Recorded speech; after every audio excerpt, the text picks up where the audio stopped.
Hello YouTube, my name's Sean Connors and welcome back to the Outsiders channel.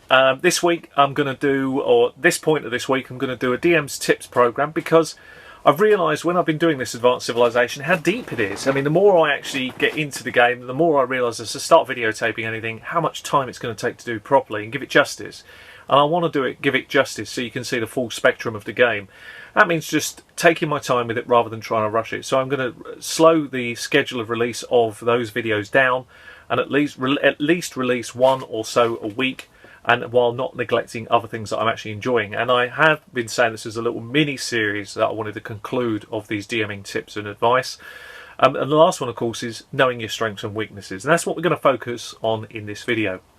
Now, fairly simply, we've spoke about before. The last video we talked about limiting beliefs, and I think it's certainly been the case that's come from it is I've now been able to put together a little mini seminar / workshop that I'll be doing this week on Friday with a couple of you. You know who you are out there. This is a little private workshop. If you still want to get involved in it, it's going to be a Google Hangout. Then my email address is at the end of this video. Please email me and let me know, and I'll give you some data about when we're going to be running that. There is room if you want to get involved in it. It is really for those GMs that have not been involved in anything before that I've done.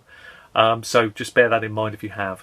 Anyway, knowing your strengths and weaknesses. Now, I find that this is particularly valuable. Now, I don't know, maybe I'm one of the very few people who does this. I don't know, really. It's just something I developed for years and just assumed it was a natural part of the process. I never read it anywhere. No one talked to me about it because they just don't. You know, there was nowhere to go. It's different now. Times have moved on. People are sharing advice, giving out tips, and that's fantastic. But what I discovered is DMing is really, in my view, is a performance art.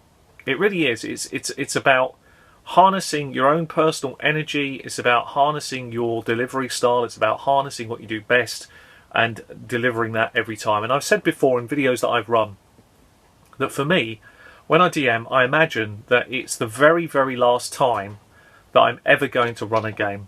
And the reason I do this is because it keeps my performance levels very high. Because if you go in with that mindset, how would you want to be remembered if this is the last one you ever did? You do tend to deliver a damn good game. You know, it really works because I'm actually saying to myself, what if? And one day, it will be. You know, that's the reality of life. One day, it will be my final game. So I've tried to maintain my performance levels as high as I can. Now, if you think about this, if we take a sort of a different tact on this subject, and we talk about sportsmen, sportswomen, and let's say take professional athletes, you know, building up for the Olympics, for example.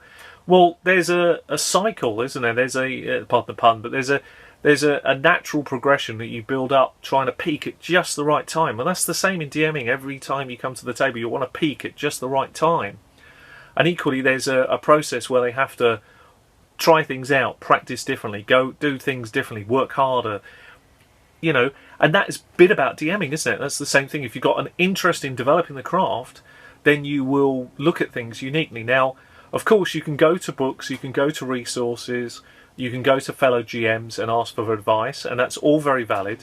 But there's nothing better than organically growing as a GM. You've got to have the interest to take it further. If not, then what you'll do is deliver what I call a serviceable game. It'll be fine.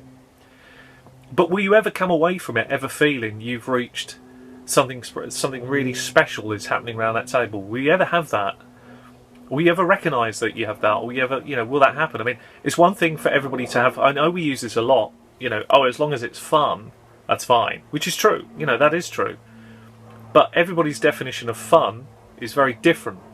And also, you can have fun and it never be memorable, which is a problem, I think, in some ways in GMA. I want people to absolutely want to beat down a path to the door to get in that game. Yeah, that's what I want to happen. Now, I've found, because we better bring this back to strengths and weaknesses, but what I've found is it's important as a GM to really stretch myself, and that means revisiting and looking at things that you take for granted. So I do keep my own personal notes on what I believe my strengths are and what I believe my weaknesses are. So I have a list of everything that I felt was a strength, and I always, I circled that, and I mark myself simply out of 10. So I always sort of think, where is it currently at this moment in time? And I do this fairly periodically, roughly once every 4 weeks, roughly. So, a good bit of gaming has gone on in that month. and I have a little think about it. Has it changed? I think it's still the same. I think it's still the same. I've noticed the motivation levels dropped off a little here. And that helps you start to think about and hone in. I say this all the time now. Start to think about what's happening in your game, your performance, in your part of it. Because you have a massive part to play in a successful game. You know, the GM is the rudder of the ship. You know, you are the voice, the leader, if you will, of the group. You really are. You're the centre point, because without you, there is no game. You know, there isn't a game. Sure, you can get a DM-less system, but it's not a game, is it? It won't last very long. You know, the players can't do it all on their own, although they can have a go at it. It's not the same, is it? And the same if you don't have the players. Technically, I can run a game without a system. You know, so you kind of feel the importance is players and DM are the key, and particularly yourself. So you need to start thinking about what you're doing well. Really don't beat yourself up on the areas you don't do so well. The most important thing here is those areas you do well, recognise you do well in them. Make sure that you bloody pat yourself on the back, because probably nobody else is going to do it. Recognise what you do well. Share your experiences with other people, and always be a magpie. Look around you. See other people doing things and think, I want to do that too.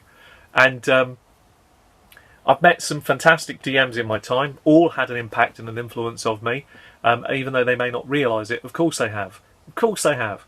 I want to be that person that, you know, you go to a convention, I want that game to stand out. I want my game to stand out around that table, you know, in that room of 20 games. Of course I do. I want people to think, crikey, I want to be in that man's game. I want it to be there. Look at that. What's going on over there? That's what you want. But that's me. That's what makes me the happiest, is when I'm putting that type of energy, that type of performance into it. But it's a craft. Now, my weaknesses are all my weaknesses are still there, and I've masked them with great illusion. Part of DMing is illusion. What you don't do so well at, you can focus on, but you must never lose sight of what you do well, because if you don't keep that momentum in it, it will wane off. You know, it will slowly, your skills will erode away. Your techniques will disappear because you're too heavily focused on your areas of weakness. So don't beat yourself up over the things you don't do so well. Recognise them, and then try to have a plan about how you can improve them or mask them so no one ever sees them again. So you just look like the complete GM. One of my biggest weaknesses was in handouts a few years back. I know for anybody that's listening in who's actually been involved in one of my games is going to say, well, I don't get it, that's ridiculous, that must be a strength of yours. Well, it wasn't. I had to teach myself. I had to have the will to realise that it was a problem. You know, it's one thing to fly by the seat of your pants and ad lib and all that stuff, but I was masking where my weakness is. You know, I wasn't really doing anything with the weakness. I was almost masking it.